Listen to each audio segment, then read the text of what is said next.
Hello everyone and welcome to episode 23 of Discourse in Magic. In this episode, we had a hoot sitting down with Chris Wiehl and chatting all about creativity. Chris has been a really creative guy in terms of Magic. He's created a ton of effects that have done incredibly well, and he is just a really smart thinker. He comes up with a lot of brilliant stuff, and he shares a lot of information when we chat about creativity. If you are interested at all in the creative process, or you're interested in maybe other forms of creativity other than creating effects that are really important in your Magic, Chris Wiehl talks to us about a ton of that, as well as walking us through some of his favorite performers and why that is. And I think that you'll be surprised to find out that not as many of them as you'd think are innovative creators in terms of method, but they're innovative in many other ways. Now, before we jump into the episode, I just want to mention Chris Wiehl one more time as a thank you, because Chris donated an copy of Arthur, an Arthur deck, whatever you want to call it, an Arthur, which is a beautiful trick. And you can just check it out if you just type in Arthur deck or Arthur Magic or something and you type it into Google. If you've never heard of it, it's an awesome trick, and he donated it for our contest. And our contest is super easy. So here's how you enter our contest. You go to www.discourseinmagic.com/September contest. Actually, you don't even need the W's. I don't use them. discourseinmagic.com/September contest. And there are two things to do. You sign up for the newsletter. That's one. And number two is you fill out our survey. Very short survey, 4 or 5 questions. And if you do those two things, you will be entered in a raffle to win an Arthur deck. Now, no more from me. Here it is, Chris Wiehl talking about being creative. Bow.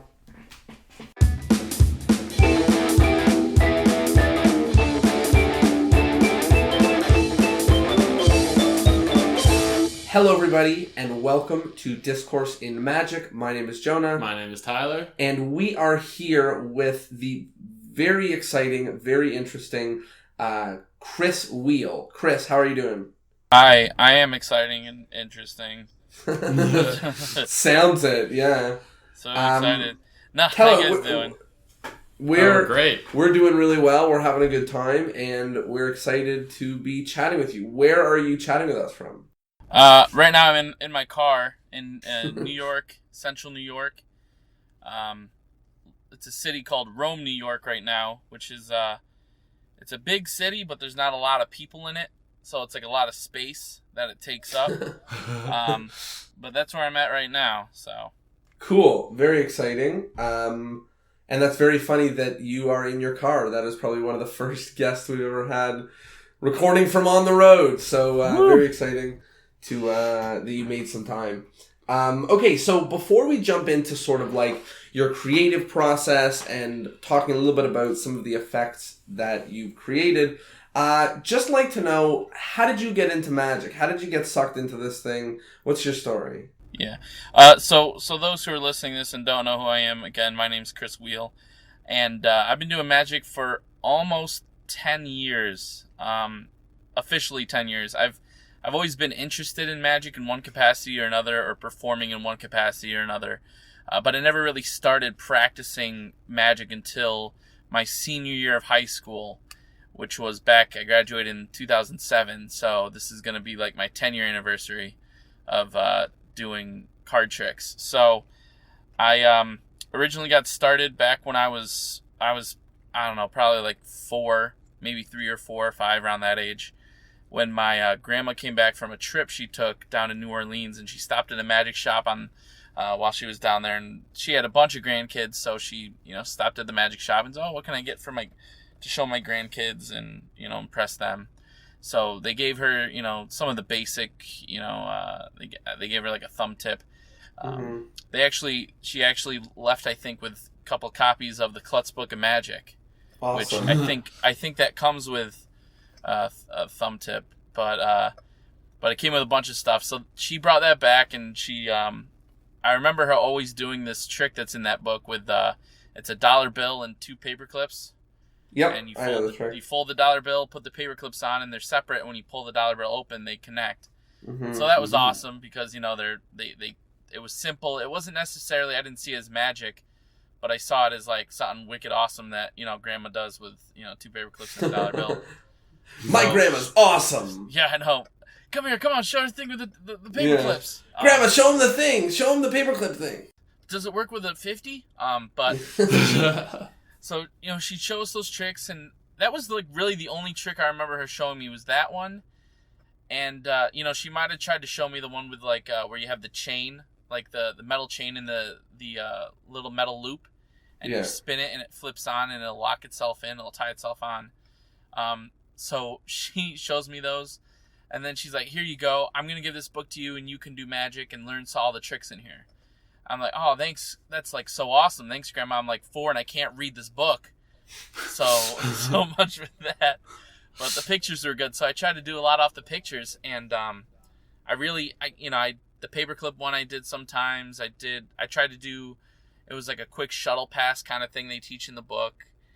But overall, I really had no clue anything else that was in that book. Just because, reading and being able to follow directions while reading and getting that image in your head isn't an easy thing to do. Even now it takes a lot of, cognitive effort to really just read something and understand it. So I based a lot off the pictures, and that was kind of my first introduction into magic was from my grandma. So, the book, I still have the Klutz Book of Magic. And I still one of my reference books for, beginner magicians. But, after that, I really didn't do a whole lot of magic until I was in about 3rd grade when our school had a talent show. And every year, my parents had us do a talent show. We always had to do something kind of cool, something kind of big. We'd done light shows. We had a band. My dad had my sister like on keyboard. I was on drums, and we had like a whole thing going on. And that year we decided to do a magic show. So we set up it was like a 5-minute little magic show. 3rd grader and a 5th grader, That's awesome. Adorable. My parents put a couple tricks together. We did like the worst retention vanish ever of a big shiny coin was like the opening trick. We had the rope that stands up, with the silk inside, the chains into silk. Spoiler. Yeah, spoiler alert. Oops. We did, and they made some other cool things. They made like a little head turning illusion, out of like a gallon ice cream tub and cardboard boxes and painted it up. Awesome. And, one of those mirror boxes so you can like show nothing's in it and then pull all this stuff out. Wow, you guys were some crafty bunch, eh? Yeah, real magic show you guys put on. It was a legit show. Like apparently my parents told me that I was not into it like at all, and I just complained the whole time. But we did the show like 3 times, like in our town. And I'm like, man, Dad, if you had the connections, I'd be doing that at like conventions. It was a solid little kid act. Like for a 5th grader, it was, we had some good stuff. We had And sorry, how long was the set you were doing? It was like probably 5 minutes. It was, That's awesome. My sister and I, and we did that. And at the end we threw out Tootsie Rolls. That was like our finale. The box was empty, and then we pull out all these Tootsie Rolls and throw them all over, and kids are screaming and crying because they didn't get a Tootsie Roll. Oh my god! So that was my first show, but after that I really stopped doing magic. I did a lot of music, did a lot of theater stuff with school, and I had a punk rock band, and then that went on, through high school, and I always kind of was interested. I'd always like play around with a deck of cards, or I had no clue what anything was. I didn't know any sleights. I didn't know how magic worked, but I was always interested in it, and I loved watching it. Met a magician who tried to teach me the back palm unsuccessfully. Well, that's a good place to start. You go from linking paper clips right into back palm. Yeah. So doing paper clips, head turning illusion. Don't forget about that. That was pretty big. That was a big one. And then so rock and roll did my punk rock band stuff, and then the band broke up. Still the drummer? Huh? Still a drummer at that point? I wasn't a drummer. No, I actually started doing lead guitar and vocals. Oh. Yeah. I found a drummer who was better than me, so Yeah. I had him do it. So you were meant for the stage and the spotlight, is what you're saying. Yeah, well, my mom and dad are both like music instructors in one way or another. So, Wow. I was always kind of, they always did the church musicals and the school musicals, and they always pushed for, doing stuff in the community. And my dad would perform. He did children's music, at like different venues for like children's museums and libraries. So, it kind of, I guess I was just brought up around it. So. And to honor that, you chose punk rock as your medium. Man, it was, we were punk rock. We started like MXPX and, Blink-182, and then we moved into some harder stuff, but did that from 9th grade to 11th grade. Then 12th grade, the drummer graduated and it kind of fell apart from there. So I needed something else to do. And So let's fast forward to sort of like today, the last couple of years, yeah, where you've put out some awesome magic effects, and you've been doing a little bit of quite a bit of performing. So can you tell us a little bit about some of those magic effects that you've put out?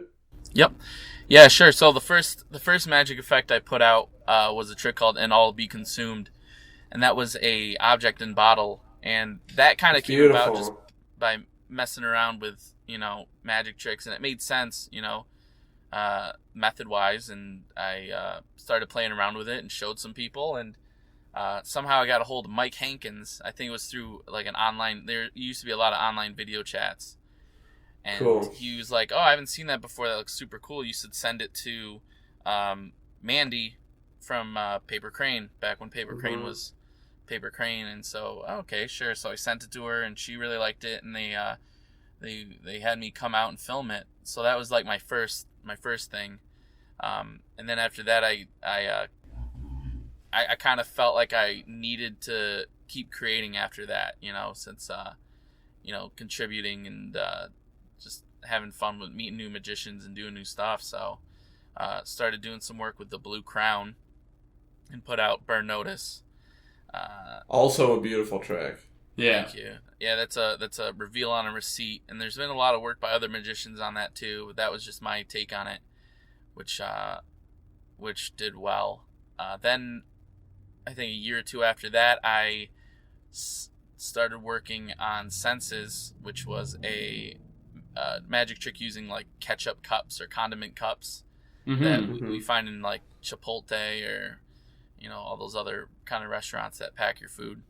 And that was one of my favorite projects because of just all the stuff I could do with it, and just it was like the longest project I ever did. I think it was like 2 hours or something long, just instructions.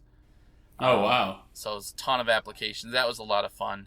And I had my buddy Colin was helping out with that. He kind of came up with the original idea, and then it just got built upon, Colin McNamara. So, and so, collaborating with other magicians, meeting magicians. And then, so is that something that you feel is crucial to your creative process? Like, do you workshop your material with other people? Yeah, a lot? Yeah, and I know we'll probably talk even more about it, but when I like to create magic, it's I can't really say I've really sat down and said to myself, all right, today I'm gonna create something. Today I'm gonna come up with the new thing. And I don't think I've ever sat down and done that. And a lot of the magic that I create is more passively, kind of, this would make sense. Yeah, how would we do that? Or I'd run into a situation where, oh, that'd be cool. So there's always something that I'm like working on something different, or I'm in a situation, I'm at a restaurant, I'm in school or something, and like a situation comes up, I'm like, oh, that'd be cool if it was a magic trick. But when it comes to working on the idea, so once I have like the main idea, it does become, I feel, important to be able to share that with, close friends, to get feedback. And like with Arthur, and that was the fourth thing was Arthur, which was... Arthur is beautiful, man. Yeah. It's so fun. And the original effect method was really stupid. It was like, it involved some locking spring mechanisms, and then it was just ridiculous. And through talking to a friend, he's like, why don't you just do this? And I'm like, you know what, that does make sense. Yeah. And now it is what it is because of, just a quick suggestion for him. And it wasn't like something I was thinking about at the time. And he just said, how about this? I'm like, yeah, that makes sense. So, but for that trick, which is really interesting when talking about creativity, is you sort of had a vision for the effect in mind, and you were just fishing for better and better methods. Yeah, and I'm in a process now. It's been about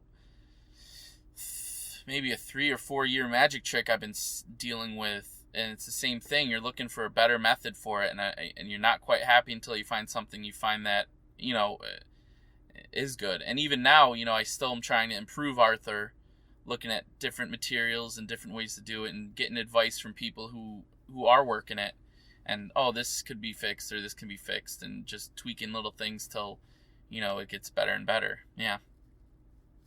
That's an interesting sort of path. A lot of people sort of use the tools and the methods that they know and that they have available to them to come up with premises, but it seems like you're doing it, at least for the Arthur deck, the opposite way. Is that, talking about those top couple tricks like All Will Be Consumed and Senses and Rip and Arthur and stuff like that, is that how they usually come about, or are they sometimes a mix of you putting methods? Like, it seems like Senses comes from playing around with methods, based on what it is. Yep. So that's like Senses is kind of a mix of both. So it originally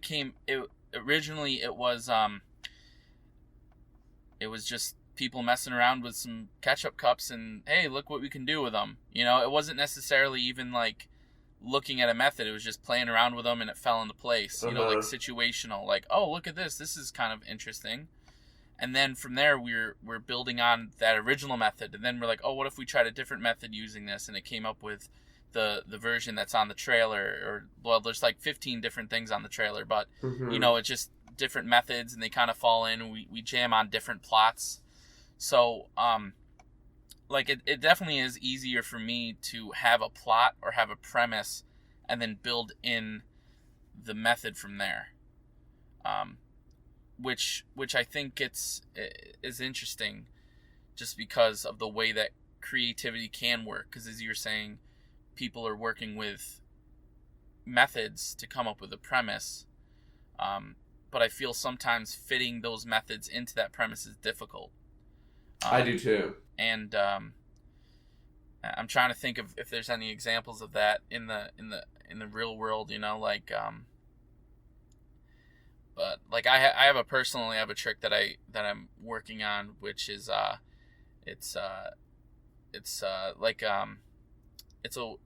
about this one? So, Mark Mason has a trick called Royal Flash. So that's a trick where you have like 4 kings, and then you give it a shake and they turn into a royal flush. Cool. Mm-hmm. So it's a great visual trick. It's really cool. But with that trick, you can come up with that method and say, I want to do this, and then coming up with other tricks based on that method. I think you get entangled sometimes trying to fit the method or fit the gimmick to a trick that you can figure out, because it's kind of one of those. It's kind of like the Arthur deck. I had this crazy method, and that's all I could think about, and I was stuck on that. And then you go to someone else, like a new pair, 2 heads better than one. A different point of view, different experiences, and they've seen other things. And hey, how about this? And it's kind of like building a house based on the tools that you have, and not buying tools that you need to build a house. You know what I mean? Yeah. It's like, I've got this screwdriver. I guess my house is going to look different than I thought. Yeah. Yeah, and it is. I think there needs to be a healthy mix of both. But I feel like the premise is definitely just as important as the method, because we can take any idea and come up with some way to do it. Which is that something you truly believe? Like, there is always Yeah. In a sense, magic is possible, or do you always feel like, or do you feel like there is a point where your idea for an effect just is not feasible and there's no method for it and you need to move on? There needs to be, there's a checks and balances and compromises with it. So, for example, whenever I'm talking to, a magician who's trying to create something, one of the first things you need to realize is, I know this might come across in a wrong way, is that magic isn't real. Like the idea of magic. What? Oh my goodness. Oh no. Cancel, shut down the podcast, guys. Magic isn't real. I know. But magic's not real in the sense of, you take a coin, because you always say you take a coin, you hold it in your hand, and when you open it, it's gone. And people think, oh, that's magic. And then, but that's not really what's happening. There's something. Yeah, it's like one of those things wasn't true, and so you take the coin from one hand, put it in the other hand, and it vanishes. Well, the coin had to go somewhere. It didn't just dematerialize unless, there's some kind of chemical thing going on, but... Coin chalk, yeah. And new method. You heard it here first, guys. I'm actually releasing a product coming out soon called Coin to Dust, so that's actually... Are you really? The number 2. No, of course not. But if I did, this is where I called it. All right. Get your methods here, everyone. Come and get them. But so if you think of it in that way, that magic's not necessarily like the moment is real, the feeling is real, the emotion is real, but the method is it's a method. And if you could think of it that way, there has to be a way to do something. There has to be, so if I put a coin in my hand and open it and it's gone, something has to happen. Either the coin has to move somehow, or it's never there in the first place, or it has to be hidden somehow. So there's always like a method and a way to do it. And it really comes down to your knowledge as to how to do that. But is it ever my question sort of is it ever possible that nothing can happen? Like it's just you can't make the illusion or the effect that you're trying to set out and do? Yeah, and with that, you have to kind of come back down and say, well, what compromises can I make? Right. One of those tricks that you hear about, like kind of like I guess a holy grail of sorts, is you take a card, you put it on the table, and it just changes, right? Right. Now, to do that, honestly, like right now, there's no surefire way to do that. Like, right, but you're like, what has to give of those things that's going to allow me? It's like, can I display not the full card? Can I deal it off of the deck? Can I put my hand on top of it? Can I put someone else's hand on top of it? Right. Is there a cover? What kind of cover? Can I get it wrong first? Yeah, so... so I guess that's interesting. So it's sort of like anything is possible, but it depends on how much leeway you're willing to give. And obviously, like, giving leeway in some senses doesn't help the cause, but in other senses you might uncover a big secret. Yeah, and that's what you have to play around with, and you have to you just have to understand what which is kind of the next step is because when you first start off magic, someone's telling me how do you make a card float, all right, and like what methods are there, and at first you might be like, I don't know, like, isn't it magic? Yeah. I saw the guy at the demo. He's throwing the card, goes around his head. I don't know how that works. That was pretty magical. I don't know how he was doing it. Yeah. Or he put a ball in my hand and it turned into 2. Like, it must like melt apart. It must be like a ball. Yeah, you might be able to rip apart the ball. Yeah, that's something. the only thing I can think of. Yeah. So like when you start off, you might have, and that's like the methods that's like quote unquote layman would have, is the most direct thing. Oh, how do you get those links to link? Well, the rings to link. How to there must be, I don't know, a slit in it. You know what I mean? Yeah. It's like, that's the only way you could do it, unless you can melt it. But that's stupid. Why would you be able to melt it?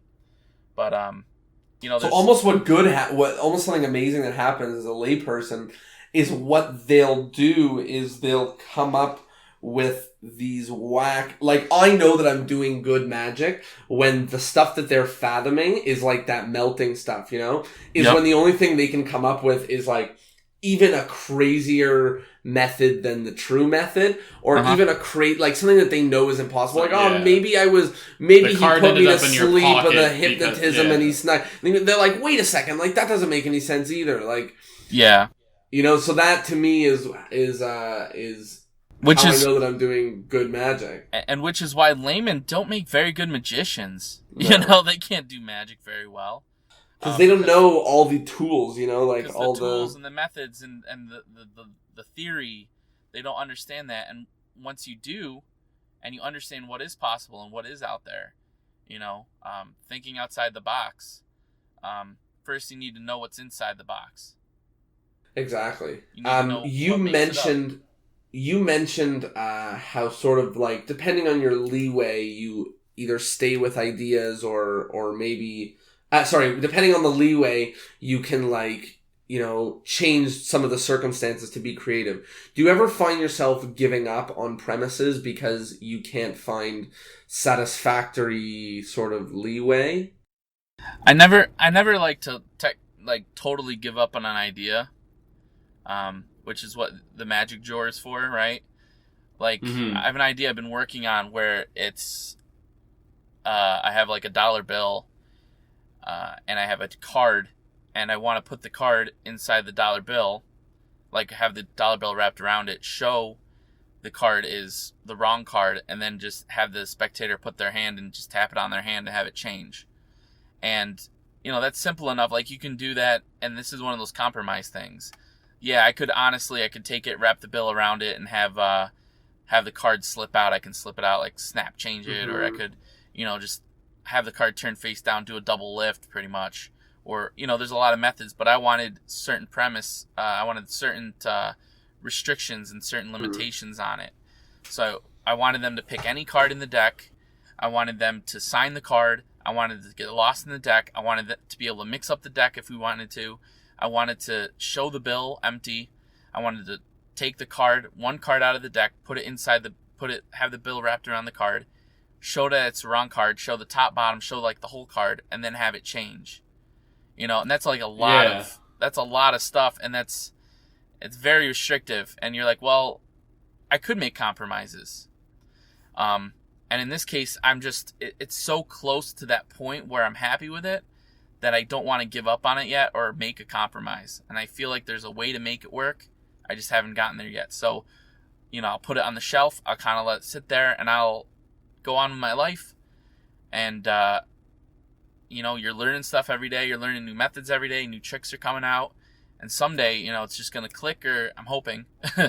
Yeah, I like that idea of pushing yourself creatively by giving yourself restrictions. You'd think it would work the other way around, is like if you just, there's no limits, I can do whatever I want, you come up with something creative. Yeah. But you actually work better within the confines of this structure that you've built. Yeah, and I like, you mentioned that you come up with an idea and then you work on the methods for it.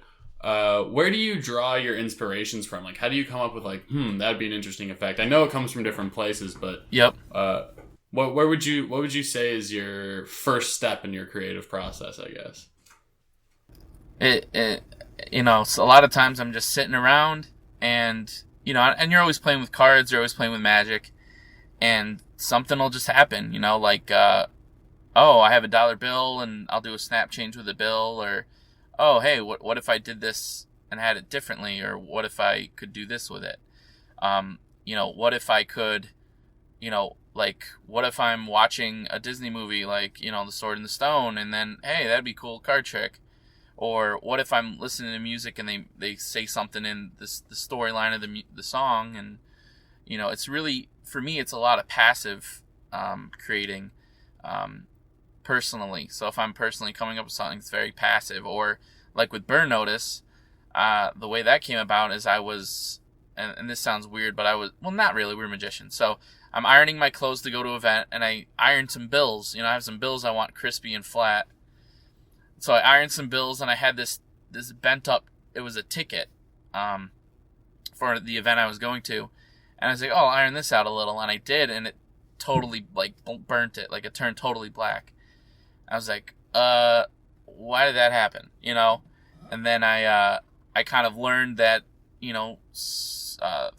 thermoreactive paper, and then, what if I can control that, and so it kind of comes by accident, or, I had, like with RIP, which is a torn and restored card that just came out for me.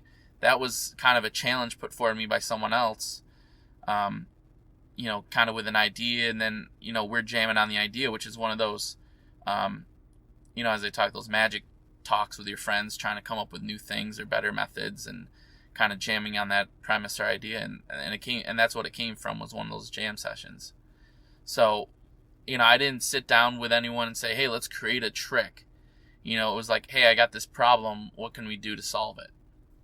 So, do you find that all of your creation happens with other people? For me, I know that it does, like, 100%. Either happens when I'm working with other magicians, or it happens when I'm creating or trying something new when I'm performing. Is it for you mostly in, jam session settings? Like how you said, jam sessions, I don't think a lot of creation is done in a vacuum, I think so. I think you're right. So, any trick that I've come up with, any little finessing, any little, scripting for a show that I'm doing, it's all driven from something else. If I can put my finger on it and cite it or not, there's Simpsons did it type of thing, Yeah. So, and like you said, like doing something in your show, like when I used to do a lot more restaurant work back when I was, in college and hustling a bit more, going there, doing magic sets, working 3 hours a night, doing however, like, it's like 200 like mini shows, and you're picking up things and people are saying things and you're like, oh, what if I could do this? That's a good place to learn. Just by grinding it out show after show, you're going to find something. Yeah. Do you look sort of through what you do yourself for inspiration, as well as, every other spot? How do you know when you have an effect, or you've created something that's worth marketing to magicians? What I mean by that is, like, sometimes you just add a mild twist on stuff that really exists. Is it worth selling? Or maybe sometimes, how do you know that you have an idea that's, worthwhile for a magician to want, and for you to go through the effort of creating? Yeah, good question. So with that, it really comes down to your personal experiences with magic and what you know, and what you feel is beneficial to not only you but someone else. And because at first, when you first start doing magic and you come up with your first trick, you're like, oh, check this out, I did a trick and the card reverses in the deck. And it's like, oh yeah, that's in, Royal Road. Exactly. Or, exactly. Someone says to you, no, you didn't. You didn't create that. And even though it's independently creative and you're like, oh yeah, I did it. It's like you're on the right it's track. It's just old. But, and so you really need to just start learning and filling up that box, that thinking outside the box, and you're going to someday have yourself a question. You're going to say, how do I do it? You come up with something, and you show it to people. I think a big thing is showing it to people, see what they think, and just working on it until you feel comfortable and that you feel like, hey, this might benefit other people. So, there's really no straight up guideline or rule to it. I feel like you really have to, look at it and decide for yourself where you are comfortable with it. So from experiences myself, if you're looking to produce something with a company, a lot of companies are looking for toys, I guess you can almost call it, like gimmicks or cool things that do cool things, that might be fun to play with, or they can fill a warehouse and ship to magic stores, and that's fine. Like, I have no problem with gimmicks. I love gimmicks. I think if it's a gimmick that can be truly worth it for me, then I'll do it.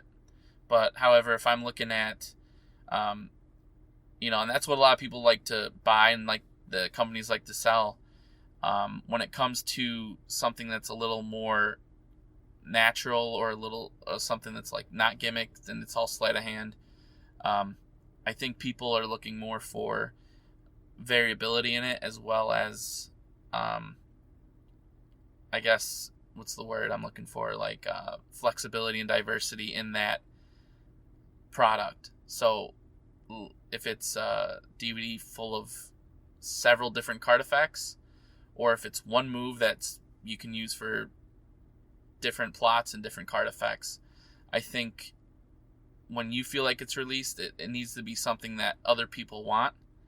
I have here's a method that I don't think will ever come out, but I use it. My handwriting is very bad, and it's very inconsistent. So when I'm doing a trick like French Kiss, right? Wayne Houchin, fantastic transposition. You sign the card, they sign the card, you sign the card. And my signature is never the same, and I used to get called out for it. And it's really weird, like, even when I try, but people they're like, hold on, that's not the same. Doesn't even look the same. Like, okay there, Sherlock Holmes, it's a magic trick. Seriously, but so what I did was I made myself a stencil with a card, and I just so I wrote my signature on a card, and then I cut it out, and now I have a stencil. I just kind of write it in, and it's the same every time, same place on the card. But like for me, that's beneficial to a point, but is anyone else going to do it? I don't know. Like most Probably people's not. handwriting's pretty good. To be honest, I don't do that trick for the same reason. I might do that now.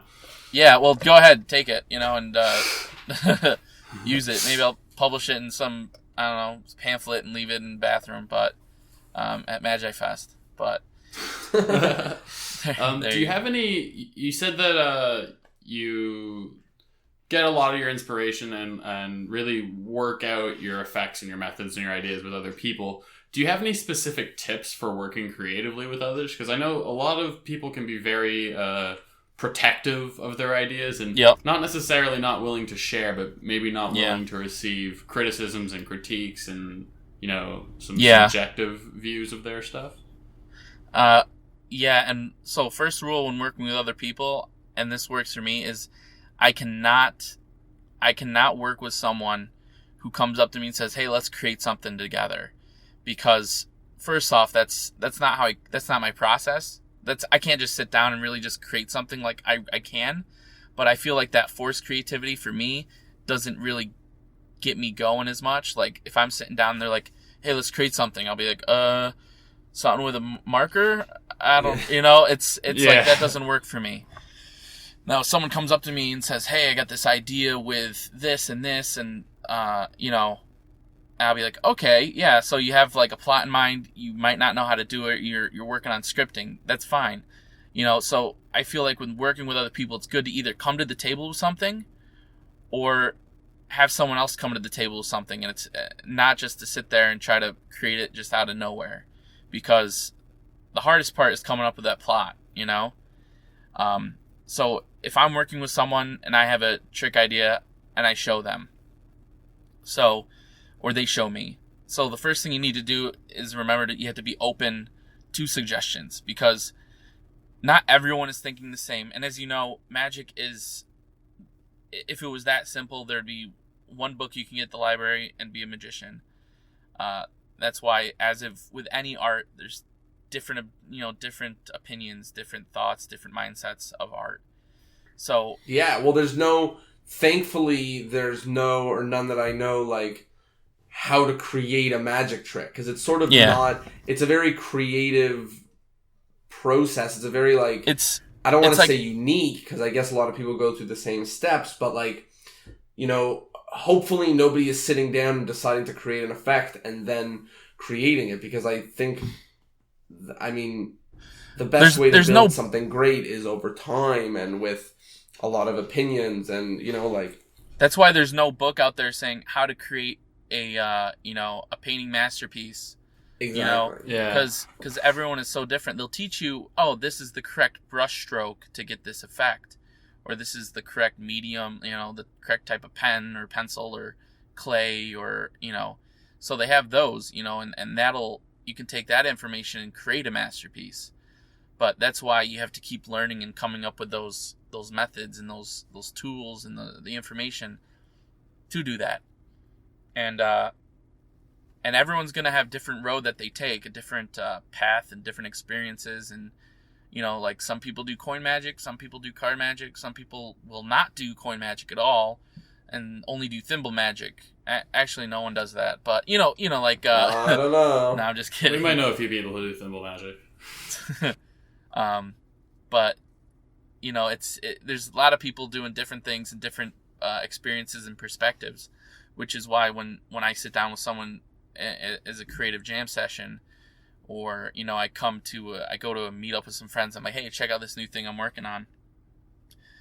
You're hoping that they're going to add their unique perspective and value to it. Yeah, and at least courteously, and not just totally shoot it down. Because I feel like if anyone is willing to come to the table and show you something and put it out there, that they're really putting themselves out there to be vulnerable, and they're really sharing something special with you. And so when you're doing a jam session, I always try to keep an open mind, even if it's something I would never, ever, ever do, or something I feel is pointless at the time. I think it's important to let someone know, like, thanks for showing me that. That's, I know that's, you put work into that. Let me think about it. Or how about this? Let's try, what if you did this? And not necessarily try to change it, but just give some suggestions, and then try to figure out what their side of the story is. Like I had someone who came up to me and said, I want to do a trick taking a quarter or taking a penny and squeezing it and having water come out. And I'm like, what? Huh? Like, you want to have a penny and squeeze water? Like, what's the point? Personally for me, it's like, I don't see a point there. But I'm like, okay, so you want to have a penny with water? And I'm like, well, why don't you just palm off a little sponge, or you thumb tip it or something? And, and that's how I started it. And, so I'm trying to give some methods. And now, next Wednesday, I'm releasing my my famous trick, Penny Water Splash. Yeah, it's called Copper Sweat. Copper Sweat. Something like that. Something sweaty. Something. We'll figure it out. Right. But yeah, Copper Sweat. So the trick's not a great trick. Like I don't see myself doing it. Granted, I think there's room for everything. I'm sure you can find a place where you need the coins to squeeze out water. I don't know. But I think coming to a jam session with just ideas and being open to suggestion, because I could have easily been like, that's the stupidest thing I've ever heard of.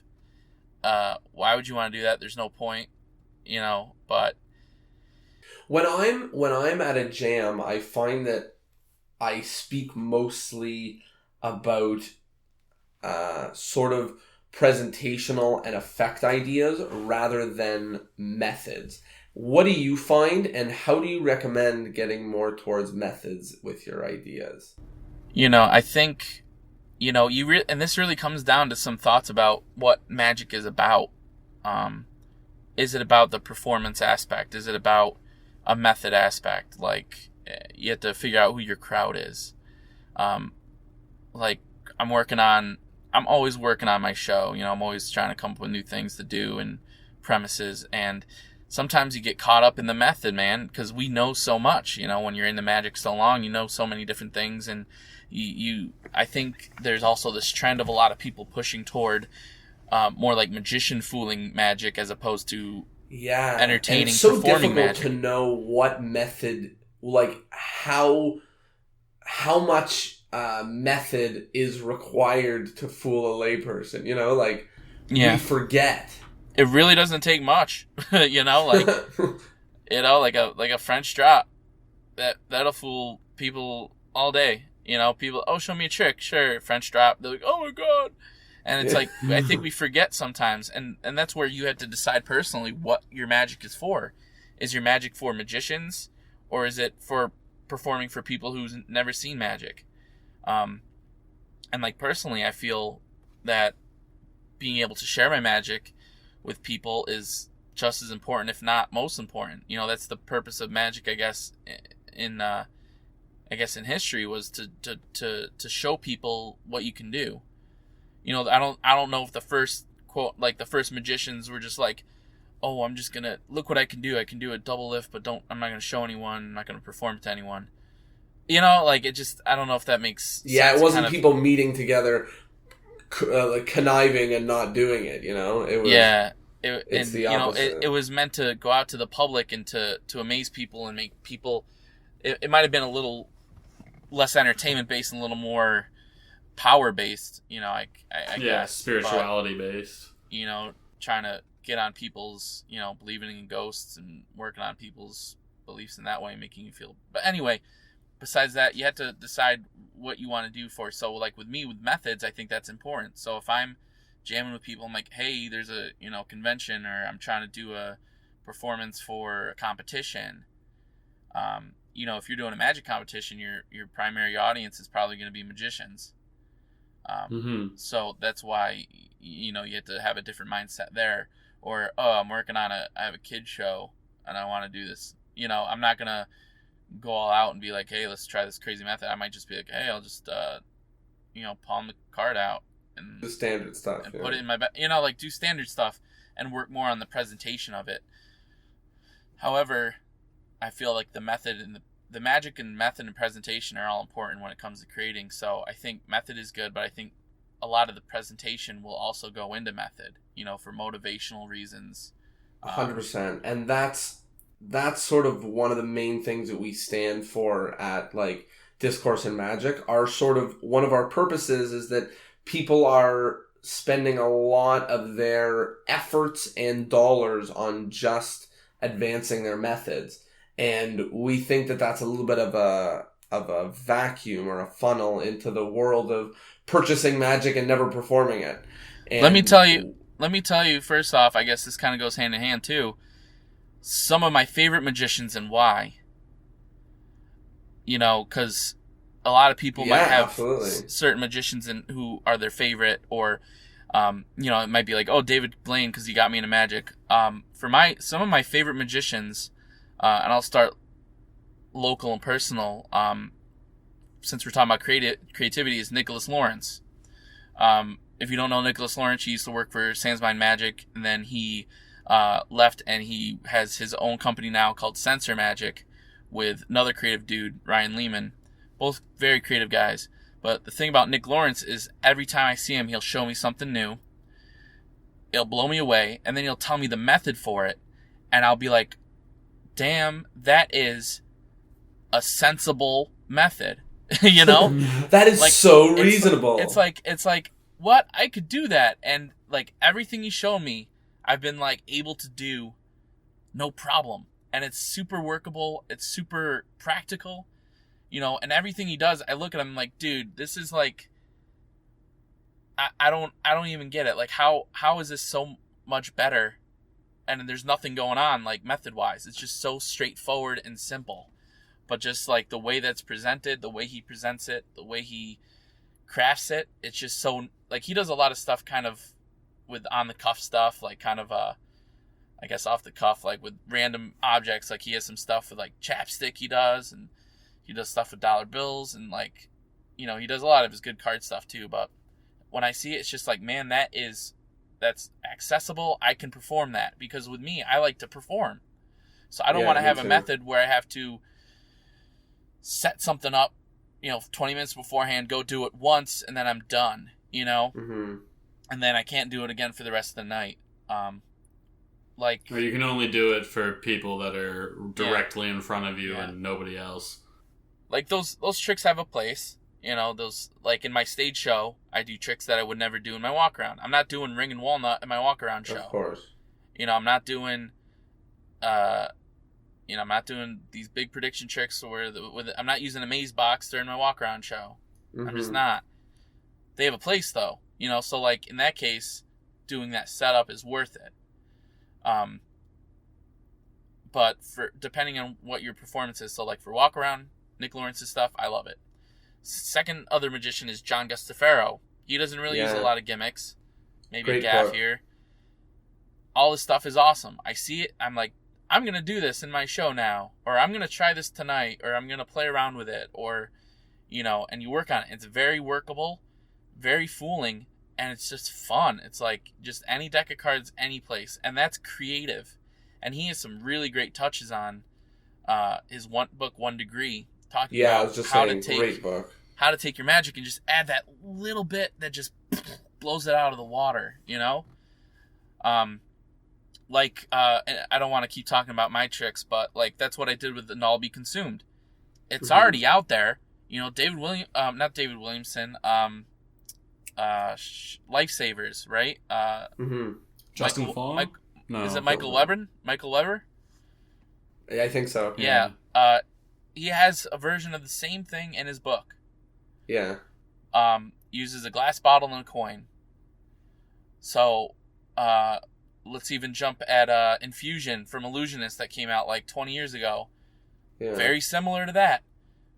You know? But what I did was I added that 1 degree to it. Yeah.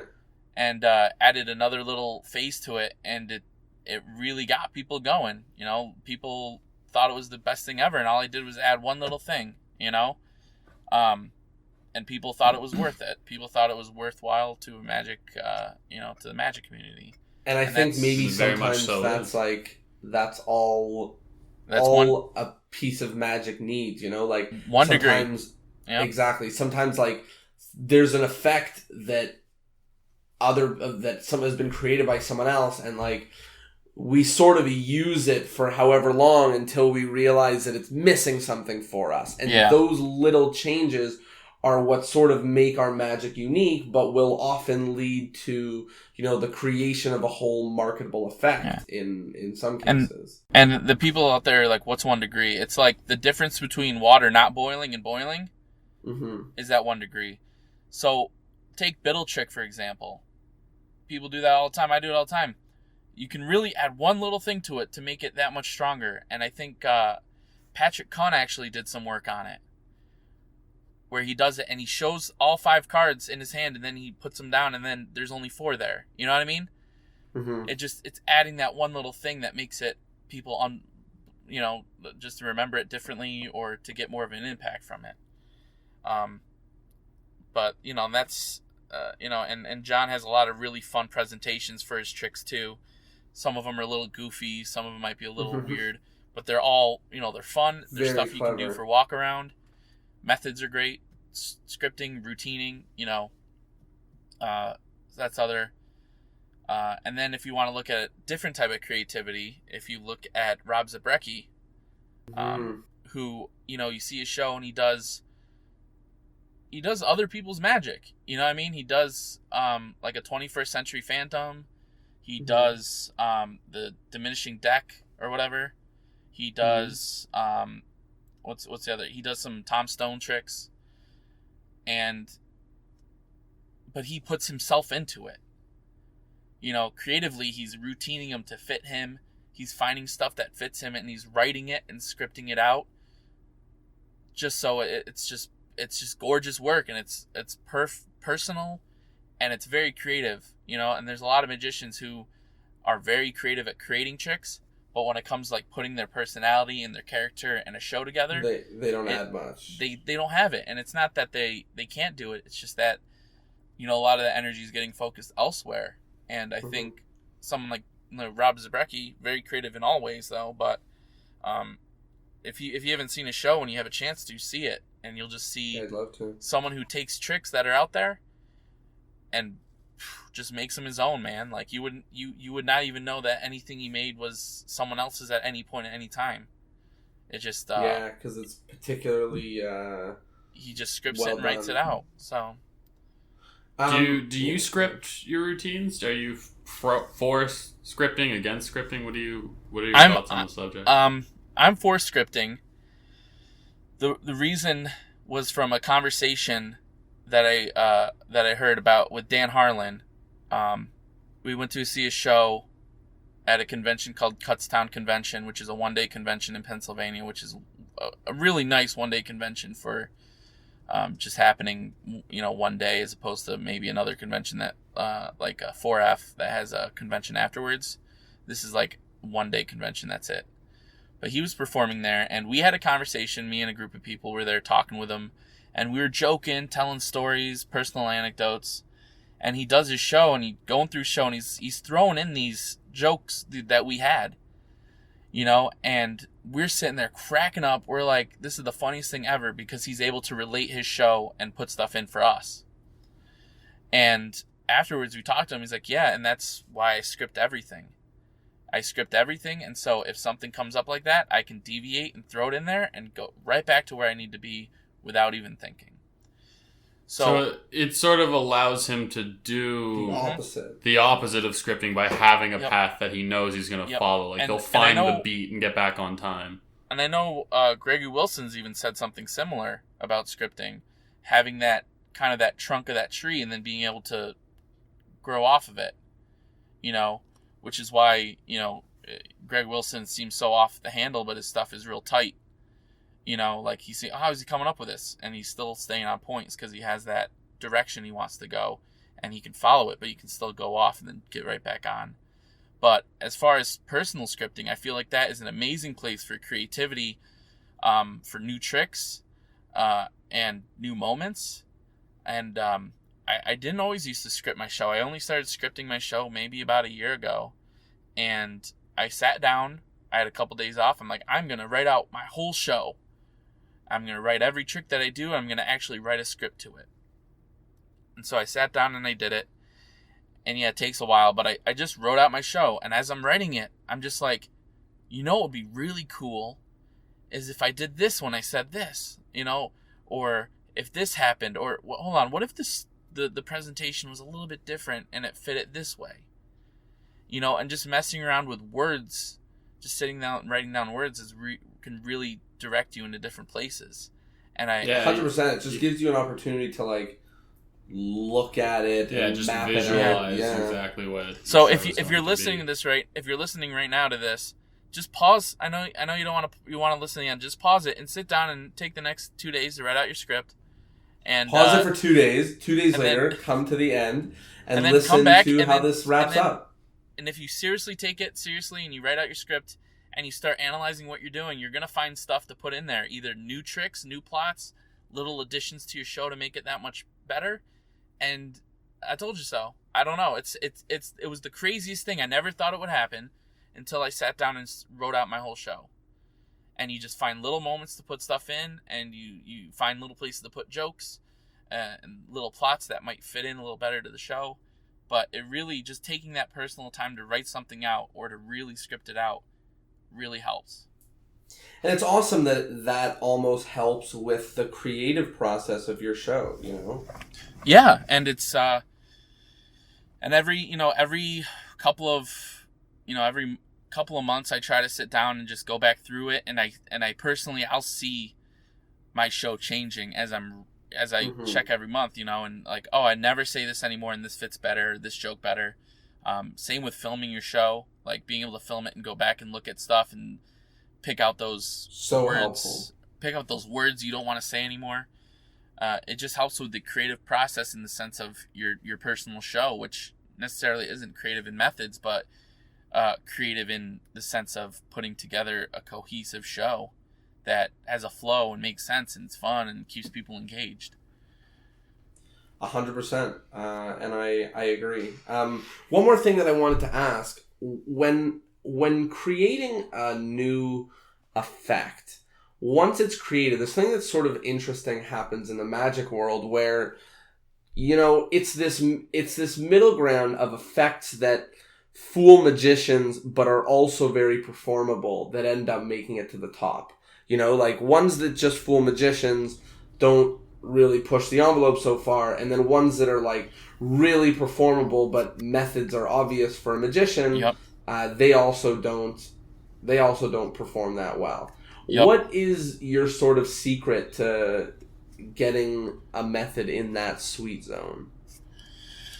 It comes down to the need and what you want out of it too. So let's say, because I'm thinking of like tricks that are like that. So one trick that I saw recently that was on top of the charts is called Toy Box, which is it's a card to box to an Altoids tin. Cool. And the methods are real pretty simple. Nothing, nothing really crazy. Magicians kind of know how the card to box thing works. And this is just one of those things where for him, he found that, using a box wasn't natural, or using, which reason he had, he started doing it with this Altoid box and started performing it and working it and working it. And he had all the finesse down, and he had a bunch of cool, diverse moves that was workable, but it was still like, wow, and it wasn't necessarily, some of the moves were fooling, but for him, you can obviously tell on a DVD too when someone's worked an effect and like played around with it and performed it and ironed out stuff, and and you can tell that, and you can tell when someone hasn't. So for me, I feel like I think of it more of, what do I want out of a trick? What do I want out of a routine? So as far as Rip goes, which is the Torn and Restored card, that is a trick that necessarily isn't the most fooling. It's definitely not the best Torn and Restored card, but I had things that I wanted to do with it, and a lot of the stuff that I create and everything that I release is stuff that I have or do perform. Mm-hmm. And that's kind of what I want out of the trick, is I want something that someone can actually take and actually use it. I can create some crazy trick, like like the card that changes in a dollar bill. That's a crazy trick, and yeah, it can be done, but it's one of those tricks where it's, if you're gonna ever perform it live, the chance of it working is lower than it should be. Mm-hmm. And people who work and people who perform for people know that that's not an option. You can't have something that's going to break, or something that's not going to work pretty much every time, if not every time, So like with Rip, I wanted something that wouldn't break on me, something that I can do over and over again. There's certain restrictions, again, as I said. Yeah, could I come up with a Torn and Restored that looks beautiful? Yeah, you can do that. But there were certain restrictions that I put on myself to kind of keep it in that box. So as opposed to having some crazy method and not being able to reach there and having to restrict it, I had restrictions already. So the restrictions I had was, I want to be able to perform this walk around. I want it to be like instantly repeatable. I don't want it to break. I don't want it to take up too much pocket space. Stuff for performing. Are these things that just float around in your head, or do you have it like written down, like here's the effect, here are the restrictions, and so on? That's out of the process. That kind of happens over the time. So if you're right, and there's a lot of methods, and if you have a method of something that you're doing, so like in my case, I used to do some Torn and Restored stuff. I used to do real simple. At the end of an ambitious card, you have the card that's bent, bumps to the top. I would take that, tear it, give it to the person, have them hold it in their hand, and then it restores into their card. And that's great, that works and it plays, but I had all these card pieces sitting around and clean up, mm-hmm. and I wanted something else. And then talking to Danny Weiser, we have a Torn Restored card. He had an idea for something, and he wanted some, a method that was visual, and I said, okay, this is a good opportunity to work on a method that fits what Something I want to creative. do. Cool. And he came out with I think it was it Triage? Was that I think so. I'm not sure. So Not 100%. He came out with his, and then I came out with mine, and they're totally different, same plot, different method for different reasons. He wanted something that was sharp, visual, clean looking. I wanted something that was sharp, visual, clean looking, but I also wanted it to be durable, resettable, easy to do on the fly. I had a lot of restrictions personally that I wanted to work towards. So I think the sweet spot really is, if you can get something that looks good, is visual. If you can add a little twist to it and make it a little more impossible, great. But you really want it to be that workable. You want to be able to go out and perform it. And if you can't go out and perform it, I don't think it's market ready. Yeah, it's not finished. Obviously. Because again, back to the beginning, there's always a way to do something, and there's always a way to do it well. I feel mm-hmm. it just takes. It just depends on your sort of restrictions. Yep. One of the couple things we do before the end of the episode is we go around and we just mention something, a unique take-home point that came from this conversation, something that was particularly helpful. And I mean, you did a lot of the talking, which is a good thing, but we'd love to know after we mentioned sort of the stuff that you said that were specifically useful, if anything that we spoke about do you think was particularly helpful or, added anything either to you or for the people listening. So for me, I was really, really moved by two things. The first is to know that I'm doing creativity correctly. Like it always feels when you're drawing blanks that you're doing something wrong and, why are these people more creative than I can be and all this stuff. But it seems like everything that you're saying, just working with other magicians, working with spectators, trying to find the need, having restrictions and sharing ideas, that those are exactly what I'm doing, and I'm on the road to being more and more creative. And the second is, the massive benefit that comes out of scripting. I basically bob in and out of using scripting. Mostly I come up with my own scripts on the fly that I end up saying so many times that it becomes scripting, because I say the same things at the same moments. But I think really writing it out adds a whole different element and can add an element of sort of that like improv-y type creativity because you have such a structure. Tyler, do you have anything you pulled from this? I liked how you mentioned your restrictions freeing up your mind to be creative, sort of forcing yourself to work within guidelines and boundaries that you're setting. And mentioning scripting, I don't know if you mentioned it, but an idea that I had was scripting routines that aren't finished yet. And knowing like this is what you want the structure of your conversation Even to more be, boundaries, and then yeah. creating the sort of social boundaries before the effect is even finished. That's something I definitely want to try with my upcoming magic endeavors. Yeah, absolutely. Is there anything that was mentioned in the episode, either by you or by us, that you feel is particularly important or enlightening? Pick up Klutz Book of Magic and I think, those kind of hit the nails there. I think the scripting is important. I think jamming with other people is important. Another thing that is also important, I feel, is just don't be discouraged if you can't. You know what I mean? Like, as I said, just take something, put it on the shelf. Don't worry about it because, you're creating stuff every day if you know it or not. And someday it's going to click. And with that idea, it's always going to be in the back of your head. Same with a show. You have a show that you're doing and something just isn't working. Oh, well, take it out, think about it, and try it again some other time. Creativity is not always going to happen. It's a lot of, you look at any great creator ever, Edison, right? Just with the light bulb, for example, which is like a popular story. He failed. Tried so many different materials. He failed like a million times. Mm-hmm. It's like, this isn't working. I failed. And then boom, one time he got it, and look at that, changing the world. And hopefully you can do that with your magic. Fail. It'll snap someday, and you'll change the world of, magic. Oh. Maybe the world in general.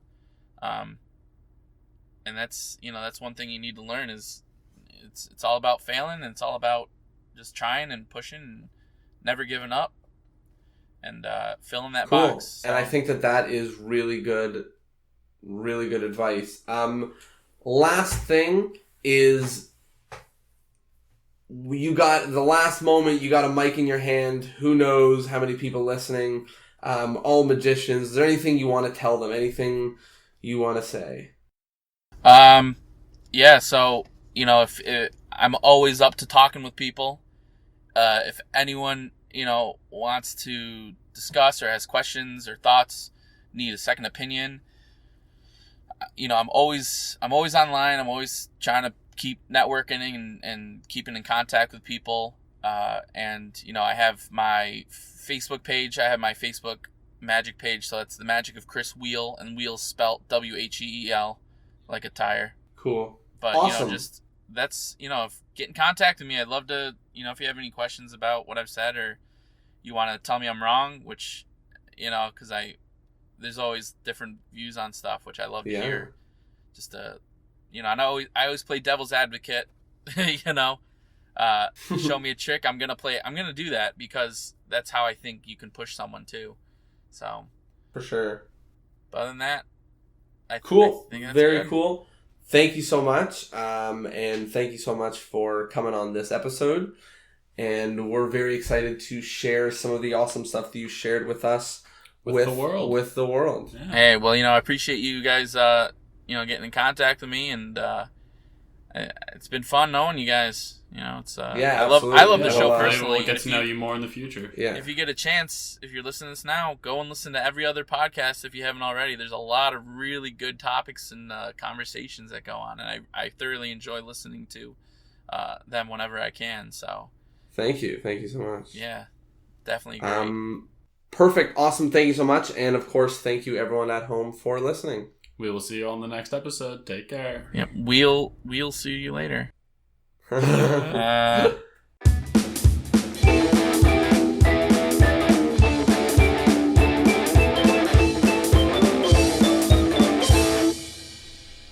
Thank you guys so much for listening. That was an awesome time to record. Like we said in the intro and in the episode, it's been a hoot.